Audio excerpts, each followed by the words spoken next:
कुछ लोग कहते हैं कि हीथ लेजर के बाद कोई जोकर नहीं होगा, लेकिन उनकी पंक्ति आज भी एक शाश्वत क्लासिक है।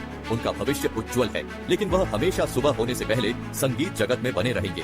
फिल्मांकन प्रक्रिया के दौरान विस्फोट अचानक और अप्रत्याशित रूप से रुक गया। हीथ लेजर ने मौके पर ही अभिनय किया, बार बार रिमोट कंट्रोल को हिलाया और विभिन्न परिस्थितियों के अनुरूप ढलते हुए फिल्म में एक बहुत ही क्लासिक दृश्य बनाया। आज हम आपके लिए चाओलिए की कहानी लेकर आए। इस दिन जोकर और उसके साथियों ने गोटन शहर में एक बैंक को लूटने का फैसला किया, लेकिन नंबर 2 ने उसे एक गोली से मार डाला।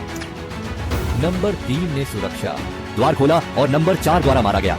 समाधान यह है कि यदि एक व्यक्ति लापता है तो 1 पैसा खो जाएगा। प्रबंधक ने जोकर द्वारा ध्यान न देने का फायदा उठाया और नंबर 5 को स्प्रे से नीचे गिरा दिया। जब जोकर नंबर 6 ने कुछ बुरा देखा तो वह भागने लगा। जब सारी गोलियां खत्म हो गईं, तो उसने उसे मार डाला। उन्होंने बस को लगभग खाली कर दिया था। ड्राइवर दूसरों की तलाश कर रहा था, लेकिन जिस चीज ने उनका स्वागत किया वह नंबर 6 का विस्फोट था। ये गरजने वाला ठंडा चाकू है जो अभी तक खत्म नहीं हुआ है। आपका अंतिम अंत किस तरह होगा? और नंबर 6 धीरे धीरे उसके पास चला गया। नवाब ने उसे बताया कि मैं आखिरी जोकर था। फिर बस में चढ़ गया और जिस बैंक को लूटा गया वह वास्तव में बैटमैन गिरोह की भूमिगत तिजोरी थी और गिरोह सर्वोच्च प्राथमिकता है। उसी समय हार्वे नाम का एक नया अभियोजक उसकी विश्वसनीयता का परीक्षण करने आया था। वेन ने उस दिन उससे मुलाकात की और कहा कि बैटमैन न्याय का अवतार है और यदि उसे मौका मिला तो वह न्याय करेगा। ऐसा करो। वेन, जो एक शूरवीर बनना चाहता था, पहले से ही जानता था कि हार्वे वह व्यक्ति था जिसकी वह तलाश कर रहा था। दूसरी ओर गिरोह के नेता ने एक पार्टी आयोजित की थी, इसलिए पुलिस मामले को संभाल रही थी। पहले से ही नेटवर्क करने का निर्णय लिया गया, इसलिए राष्ट्रपति ने शेष सभी पैसे अन्य स्थानों पर स्थानांतरित कर दिए। अचानक जोकर सबके सामने आ गया, जिसे अभी अभी लूटा गया था। वह क्रोधित होने वाला था, लेकिन जोकर ने कहा कि ऐसा कैसे किया जाए, सभी के लिए एक जादुई चाल।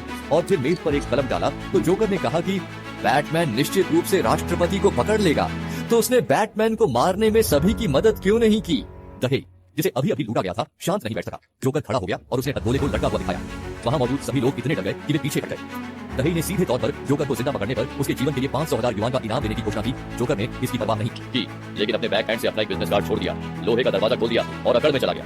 अगले दिन एक गैंगस्टर ने कहा कि वह जोकर का शव लाया है। इसे देखने के बाद दहेज बहुत संतुष्ट हुआ और 500,000 का अपना वादा पूरा करने के लिए तैयार हो गया। अचानक जोकर खड़ा हुआ और दहेज के मुंह में खंजर लगा।